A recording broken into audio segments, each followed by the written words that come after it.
Hi there, I'm Rebecca and a really warm welcome back to my channel, PumpkinBecki. In this week's video we're going to look at some successes and some distinct failures in the bonsai area of the garden. Let's get started.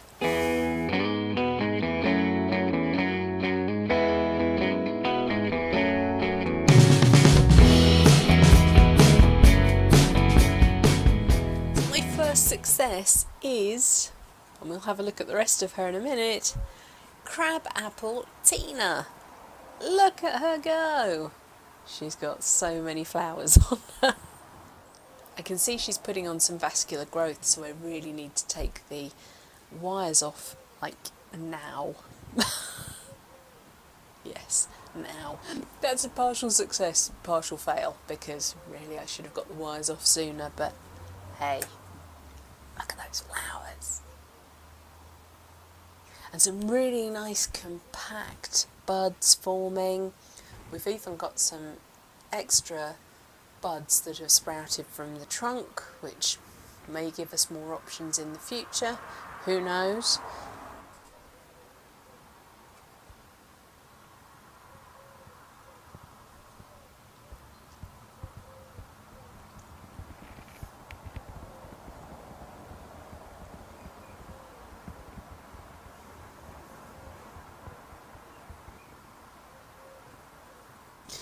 So let's, while we're here, quickly get those wires off.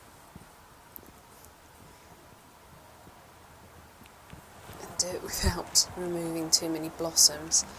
I mean, I don't really, at this early stage of the development, I'm not really that bothered about the blossom, but, oh my gosh, they're so pretty.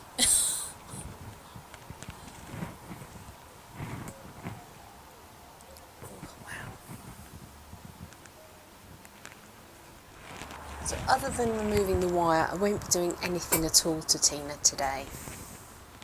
As with all flowering trees and shrubs and plants and things, you leave pruning until immediately after flowering.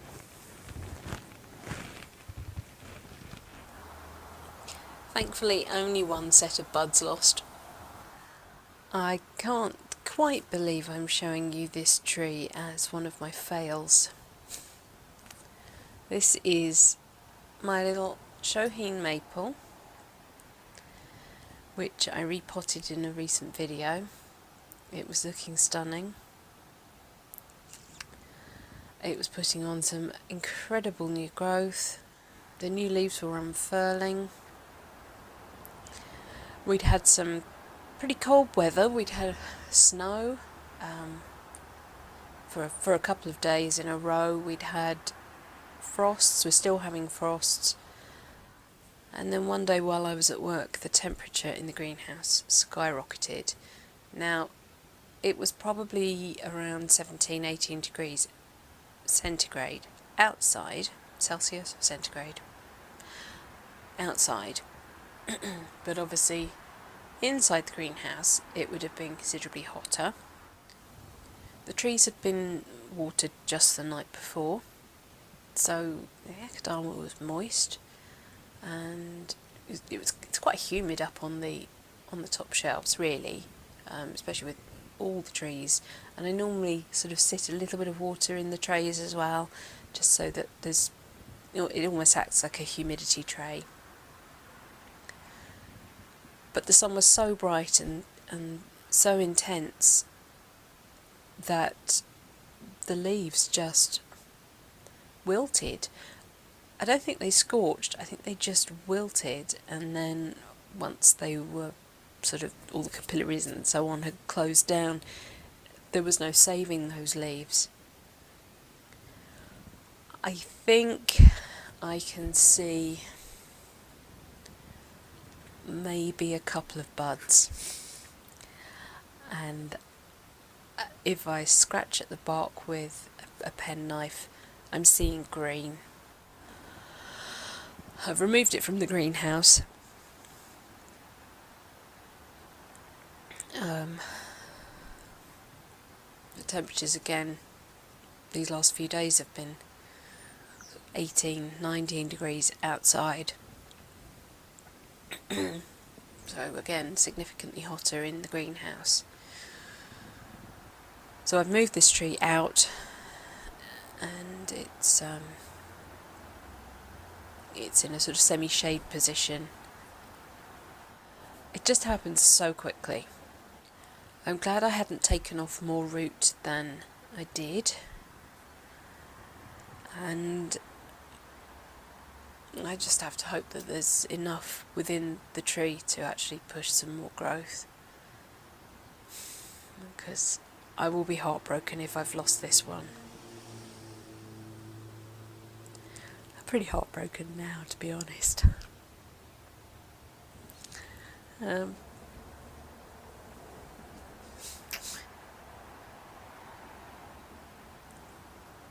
It's April. It's only April. And we've just had snow. You know,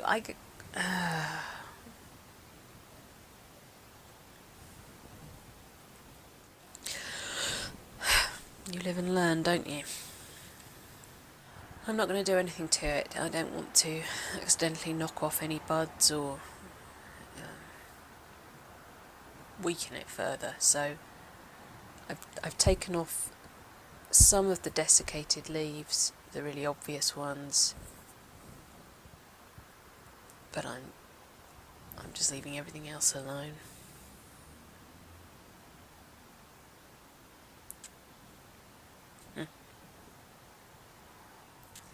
And the last tree for today starts off bad but ends up good. So let's turn things on their head. I have a little family of mice, and they live partially in and partially under my potting shed. And as the days were getting warmer, I thought to myself, I shall leave the door to the greenhouse open so that my plants can get some fresh air and start acclimatising to the new year. Let's get things ready. This is my Carpina spatula that I picked up as a complete bargain at the garden centre. I filmed the beginning stages of this tree, and lots of people had lots of comments about what I should have done, and that I should have air-laid the top off and then done something else with the bottom. I could have done a root cutting from this weird side root. I gained probably about 4 inches or so when I took it out of its nursery pot and popped it into here. I cleaned the roots right down. You can have a look at the video. And I was pretty sure I didn't want this root, but the tree didn't have many roots, so I didn't want to take it off prematurely. I wanted to give the tree a chance to sort of recover itself, and we would go from there. Well, my little mouse had other thoughts and decided to eat the roots clean away.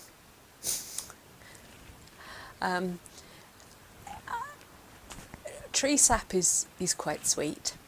No, I'm not suggesting you go and lick tree sap, but as it starts rising, as the temperature's warm and the days lengthen, sap will rise, and rodents like to eat tree bark because it's sweet and tasty, and there's probably not an awful lot else around for them to eat. So not only did it have a go at my root and remove everything that was connected in the soil, leaving this weird dead downward pointing thing, it also decided to remove all the bark round the base. I think I've got about 25% left on around the diameter of this tree. We will come down and have a look at it properly in a second. ring barking of trees is really bad because it spells death. Whether this tree will survive this, I don't know. It is putting out lots of buds, but did it manage to just get enough energy up to be able to do that before the mouse did what it did? And am I going to have long-term problems from this? Probably. Do forgive the lack of focus. We're here and you can see that we've got bark at this point, but as I rotate the tree round you will see the white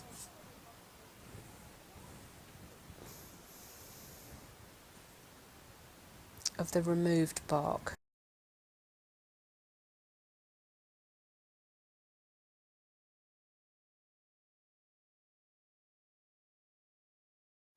What I also hadn't noticed was that the tree is barely attached to the ground, and I don't know whether that's something the mouse has done. I don't think I cut that off. I think the mouse has cut through one of the really major roots here. I'm pretty damn sure this tree was held into the ground better than this. So I think the best thing I can do now is remove this. I'm going to try and find a way to get some wires up from underneath and secure it better into the pot, because all this wobbling around will just not be doing any good at all.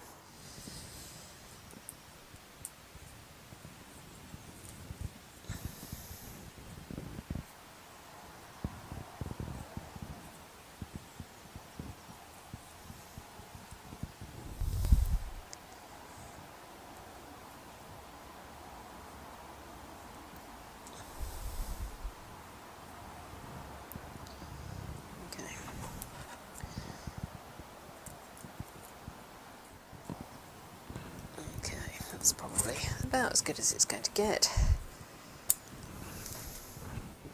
I'm going to just tidy up.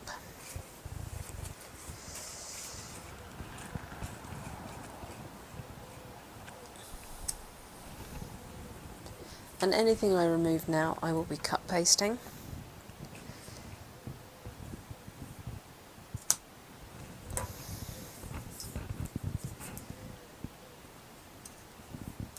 I really could do without losing any more bark.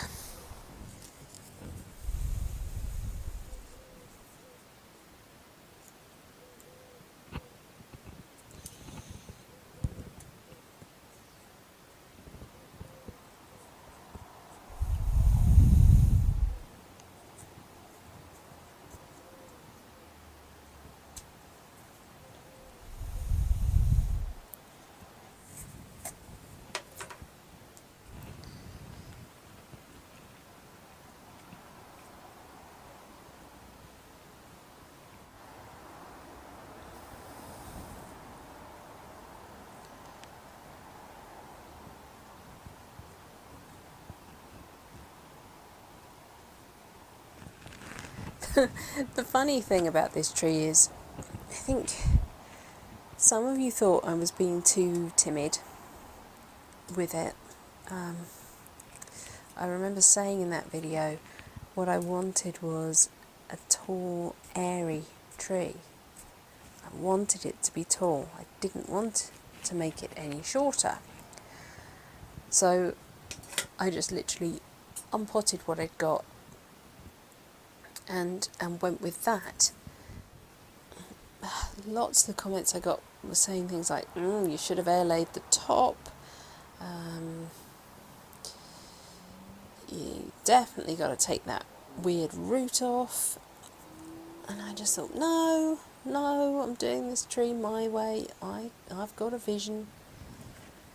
Well, I've lost the root, and there's a very strong chance I will have to air layer this tree to get rid of this bit of bark disaster. I mean, it's kind of air layered anyway. If I had spotted it in time, then maybe I could have, I don't know, used the wound, or just done an air layer higher up. I don't know. When do you air layer?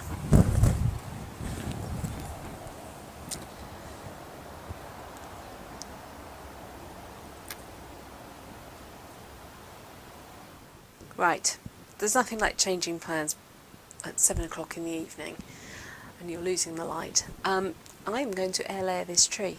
I have got some hormone rooting powder, and my tree is very tall.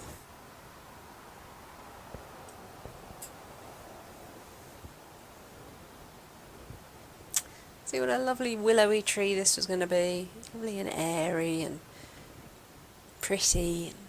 Yeah. So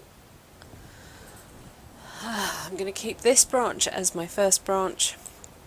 So I'm going to pull an air layer off around here, I think. And you need to make it at least the diameter of the thing that you are air layering, so that the tree is forced to make roots. Now there's a good chance, because I've got branches and things on here, there's a good chance that the roots may survive and continue on to grow their own tree once I've removed the air layer. I've never done air layering. So you score the tree right the way round.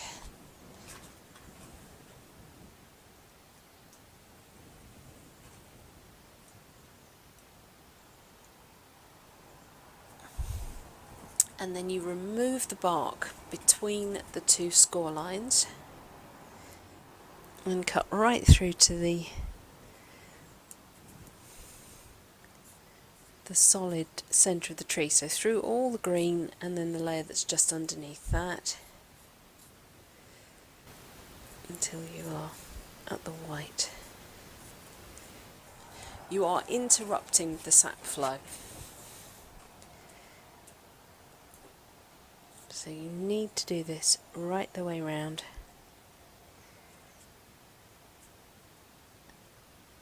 And in a broad enough section that the tree has no choice but to make new roots at this point. Thankfully, now is a good time of year to do it. Make sure the cuts are really neat. Next thing to do is apply some hormone rooting powder.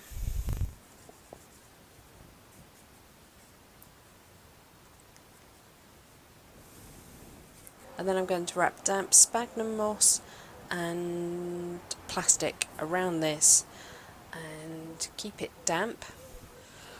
And fingers crossed, you'll have a new tree. Right, well, that is about it for this week's video. Thank you so much for watching.